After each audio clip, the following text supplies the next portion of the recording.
अस्सलाम वालेकुम जी। 2007 में इकोनॉमिक टाइम्स ने इंडिया की इकॉनमी के ऊपर एक ओपिनियन का एडिटोरियल लिखा। उसमें उन्होंने एक फ्रेज़ इस्तेमाल की इंडिया की इकॉनमी के बारे में, दैट वाज़ कि numbers alone can be misleading. क्योंकि उस वक़्त इंडिया की इकॉनमी बहुत ज़्यादा फ्लरिश कर रही थी in terms of numbers. Number बहुत बड़े दिखाए जा रहे थे, जीडीपी ग्रोथ बहुत बड़ी दिखाई जा रही थी।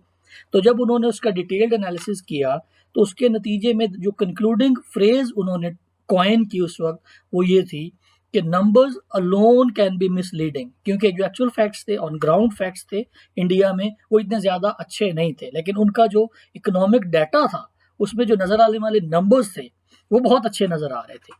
तो अब इस पर्सपेक्टिव में जो आज मैं बात करने की कोशिश करूँगा, वो ये है कि जब भी आपने इकोनॉमी से रेलेवेंट किसी बात को, किसी नंबर को कोट करना है, तो उसका पर्सपेक्टिव समझने की ज़रूरत होती है कि जब इकोनॉमिक डाटा का कोई नंबर बोला जाएगा, तो वो किस पर्सपेक्टिव में बोला गया है और उसका कॉन्टेक्स्ट क्या है। मिसाल के तौर पे अभी रिसेंटली ये बात जहाँ से ट्रिगर की और जहाँ मेरे ज़हन में आया कि हमें इसके ऊपर बात करनी चाहिए, वो ये था कि रिसेंटली पाकिस्तान का करंट अकाउंट डेफ़िसिट को लेके हमारे बहुत पढ़े-लिखे लोग और बड़े समझदार किस्म के लोगों ने भी ये बताना शुरू कर दिया, क्योंकि पाकिस्तान का करंट अकाउंट डेफ़िसिट कम हो रहा है, तो इसलिए पाकिस्तान की जो इकॉनमी है, उसके लिए ये एक पॉज़िटिव साइन है। अब ये समझने की ज़रूरत है कि करंट अकाउंट डेफ़िसिट होता क्या है? बेसिकली करंट अकाउंट डेफ़िसिट ये होता है कि पाकिस्तान या कोई भी मुल्क जब वो किसी दूसरे मुल्क के साथ लेन-देन कर रहा होगा, ट्रेड कर रहा होगा, तो अगर तो उसने उस मुल्क को चीज़ें ज़्यादा भेजी हैं और कम मँगवाई हैं, तो इसका मतलब है कि उसका करंट अकाउंट सरप्लस के अंदर है। उसने कम पैसे बाहर भेजे हैं, कम कम पैसों की चीज़ें मँगवाई हैं और ज़्यादा पैसों की चीज़ें उसने बाहर भेजी हैं। इम्पोर्ट्स कम थी और एक्सपोर्ट्स ज़्यादा थी, तो करंट अकाउंट में सरप्लस पड़ा हुआ है। और अगर उलट पोज़ीशन हो, जैसे पाकिस्तान की है कि हम बाहर से बहुत ज़्यादा चीज़ें मँगवाते हैं, हमारा इम्पोर्ट बिल बहुत ज़्यादा होता है और हम जो चीज़ें एक्सपोर्ट करते हैं, जो दुनिया को भेजते हैं, वो कम होती है। तो इसलिए हमारा हमेशा से करंट अकाउंट का डेफ़िसिट रहता है। अब इसको समझने की ज़रूरत है, ये क्यों होता है? और इसका कम होना या ज़्यादा होना क्या इंडिकेट करता है? सबसे पहले तो ये समझिए कि ये 2 नेशंस के दरमियान जो ट्रेड हो रही होती है, उसका एक मज़र होता है कि जैसे पाकिस्तान कर रहा है, लेट्स सपोज़ चाइना के साथ, या पाकिस्तान कर रहा है अमेरिका के साथ।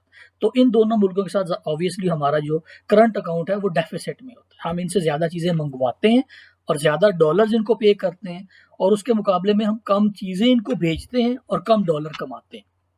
तो हमारा करंट अकाउंट डेफ़िसिट में होता है। अब जो रीसेंट न्यूज़ आ रही थी कि पाकिस्तान का करंट अकाउंट डेफ़िसिट कम हो गया, अब उसको पर्सपेक्टिव में रख के देखें कि इसका मतलब क्या है? इसका मतलब ये है कि अगर अब आपका करंट अकाउंट डेफ़िसिट कम हो गया, तो इसका क्या मतलब है कि आपने बाहर से जो ज़्यादा चीज़ें पहले मँगवा रहे थे, अब वो आपने कम मँगवाई हैं।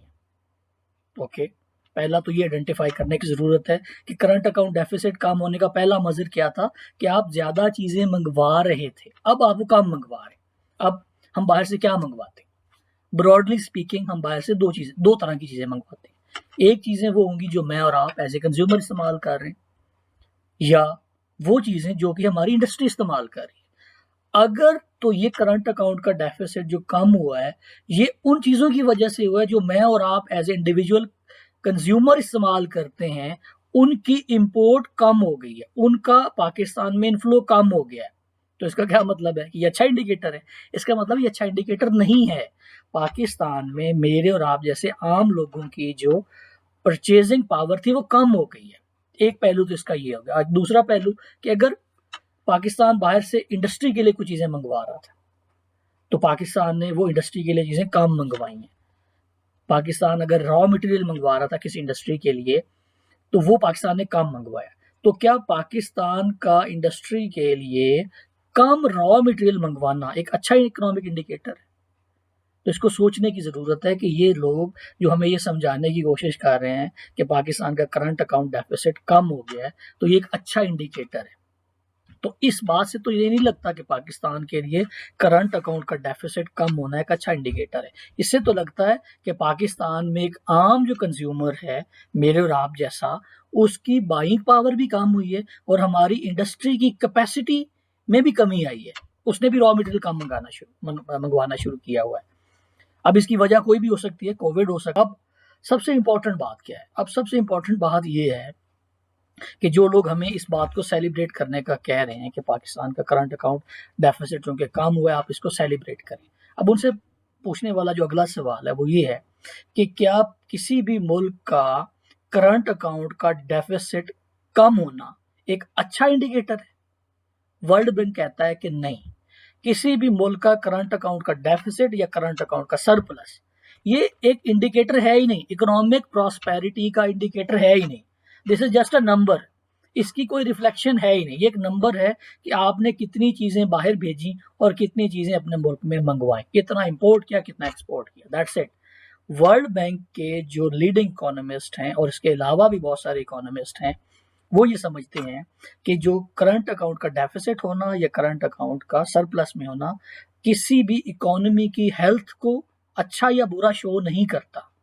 तो हमें जो लोग ये समझाने की कोशिश कर रहे हैं कि करंट अकाउंट के डेफिसिट के कम होने की वजह से पाकिस्तान की इकोनॉमी बहुत बेहतर हो गई है, उन्हें चाहिए कि चीज़ों को पर्सपेक्टिव में रख के लोगों को बताएं और आउट ऑफ कॉन्टेक्स्ट या पर्सपेक्टिव से हटा के चीज़ों को आप ग्लूमी करके या अच्छा करके या उसको रोज़ी बना के पेश नहीं कर सकते। आप इस बारे में क्या सोचते हैं, ज़रूर बताइएगा। Thank you so much.